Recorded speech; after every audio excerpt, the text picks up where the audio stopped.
कैसे हैं आप सभी लोग। एक बार फिर स्वागत है आपका चैनल मस्ती एस्ट्रोनॉम वास्तु में। और आज हम डिस्कस करेंगे नक्षत्र के बारे में। आपने बहुत कुछ सुन रखा होगा नक्षत्र से रिलेटेड, जो भी भविष्यवाणी होती हैं या नक्षत्र से रिलेटेड जब प्रेडिक्शन हम करते हैं किसी पर्टिकुलर नेटिव का, तो 99% 9 सटीक होता है। उसमें एरर्स के चांसेस कम होते हैं, क्योंकि एनालिसिस किसी भी कुंडली की चार्ट की बहुत सारे माध्यमों से की जा सकती है। चार्ट एनालिसिस में बहुत सारे पैरामीटर होते हैं, और इन जनरल क्या होता है, जब आप किसी एस्ट्रोलॉजर के पास जाते हैं तो आप पर्टिकुलर क्वेश्चन से रिलेटेड या पर्टिकुलर जो आप जानना चाहते हैं उससे रिलेटेड चीज़ों को देखता है। बट जब नक्षत्र की बात करते हैं तो नक्षत्र एक्चुअली प्रेडिक्शन को 100% एक्यूरेसी की ओर लेके जाता है। यहाँ हम प्रेडिक्शन की बात अभी नहीं कर रहे हैं in terms of the chart. यहाँ हम नक्षत्र के हिसाब से बेसिकली नेटिव के स्वभाव और व्यक्तित्व के बारे में जानने की कोशिश करते हैं। और मैं इस वीडियो को बहुत ही शॉर्ट में बनाना चाहूँगा ताकि आपको एक बेसिक नॉलेज हो जाए नक्षत्र के बारे में। तो चलिए बात करते हैं हम नक्षत्र के बारे में। सो सबसे पहले हम बात करते हैं अश्विनी नक्षत्र। आप सभी जानते हैं टोटल 27 नक्षत्र होते हैं, और उनका इम्पेक्ट कैसे होता है नेटिव के स्वभाव व्यक्तित्व में, और उसका डिस्कशन करते हैं। पहला है अश्विनी। अश्विनी यह नक्षत्र बेसिकली चिकित्सा और शिल्प कला से जुड़ा है। तो इस नक्षत्र में जो जातक जन्म लेते हैं विवेकशील, शौर्यवान, सहयोगी गुणों से परिपूर्ण होते हैं। सेकेंड है भरणी। भरणी नक्षत्र बेसिकली नृत्य, संगीत या यात्रा से जुड़ा हुआ होता है। और अम, इसमें जन्म जातक बेसिकली ये देखा गया है कि योग्य, निष्ठावान और समर्पित, दूसरों के प्रति समर्पित होते हैं। दूसरों की ये भी देखा गया है कि कई दफा वो दूसरों के लिए करने में ही अपनी पूरी जिंदगी लगा देते हैं। अब है थर्ड कृतिका। यह नक्षत्र बेसिकली बलिदान, साहस और आदर्शवादी गुणों से परिपूर्ण होता है। तो इस नक्षत्र में जन्म लेने वाले जातक बेसिकली प्रबल इच्छा शक्ति से परिपूर्ण होते हैं।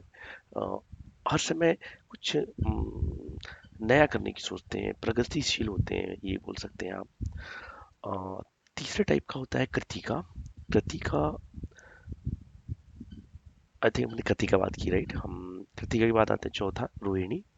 रोहिणी रोहिणी में जब हम रोहिणी की बात करते हैं तो उसको नेचर से जोड़ते हैं, तो अपन बोलेंगे प्रकृति, सौंदर्य और प्लांट से जुड़ा होता है, वृक्षों से जुड़ा हुआ होता है रोहिणी नक्षत्र।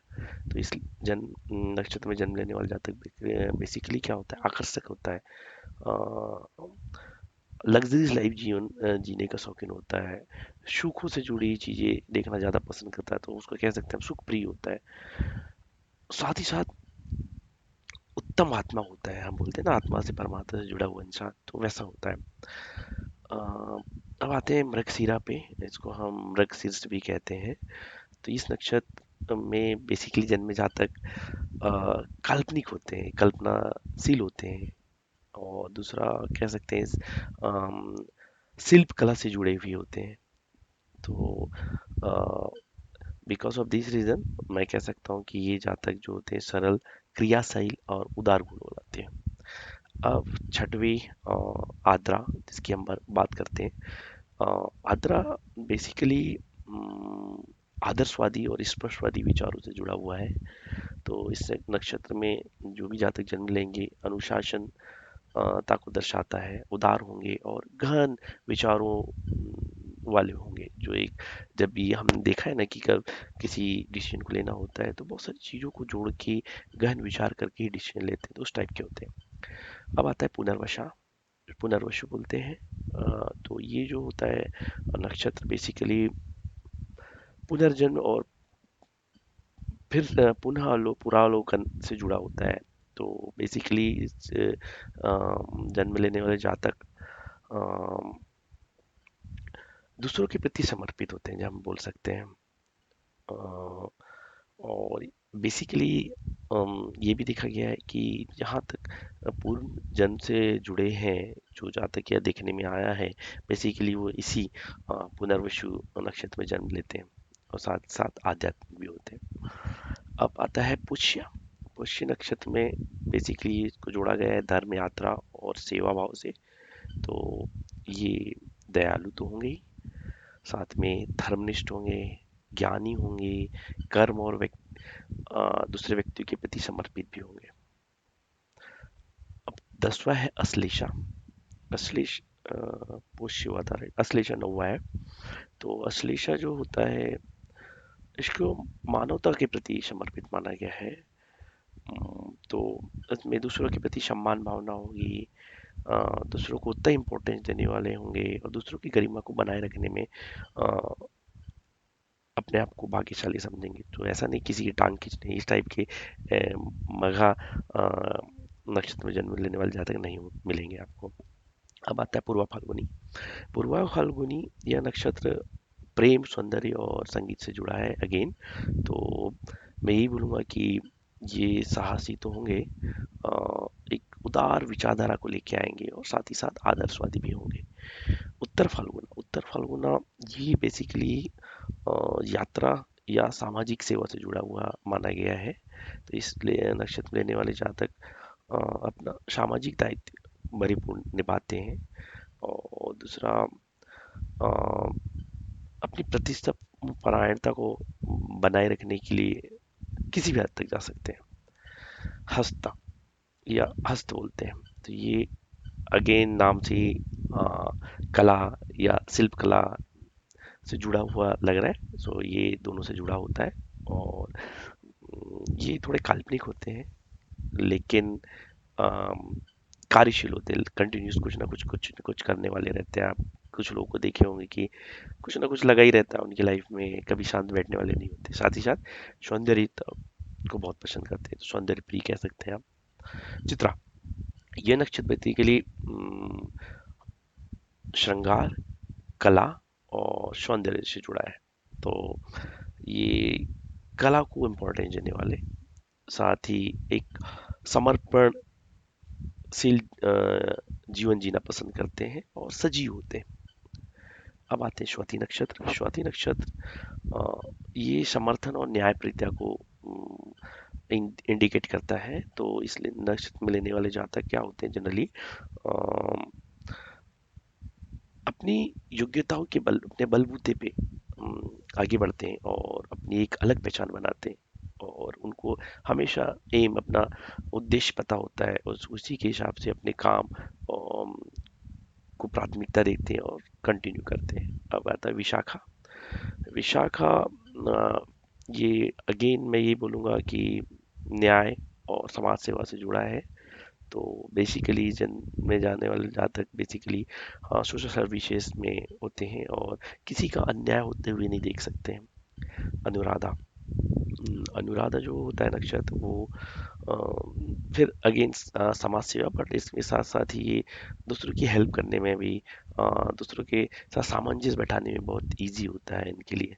तो डेफिनेटली ये किसी एनजीओ से जुड़े होंगे या कोई सामाजिक सेवा से जुड़े होंगे, बट साथ ही साथ बहुत ही दयालु स्वभाव के होते हैं, उदार स्वभाव के होते हैं और दूसरों को हेल्प करने में अपने आप को सौभाग्यशाली समझते हैं। अब आता है ज्येष्ठा। ज्येष्ठा बेसिकली देखा जाए तो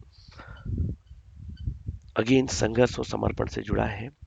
तो जब ज्येष्ठा की बात करते हैं तो जब समर्पण है तो एक फैमिली के लिए होगा एंड देन आगे जाके वही समाज के लिए हो जाएगा। तो एक यहाँ ये कहा जा सकता है कि अपने स्किल्स का प्रयोग करके वे समाज की सेवा में लगाते हैं या अपने परिवार की सेवा में लगाते हैं। अब आता है मूल।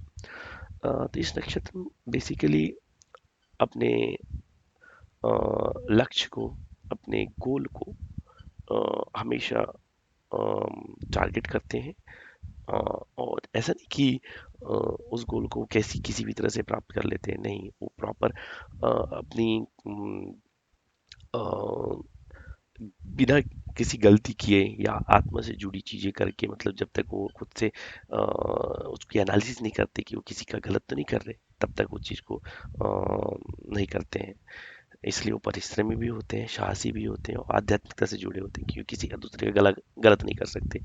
अब आता है पूर्वाषाढ़ा। पूर्वाषाढ़ा बेसिकली ये प्रतिष्ठा और सेवा से जुड़ा है। तो ये सेवानिष्ठ कह सकते हैं, उदार कह सकते हैं, और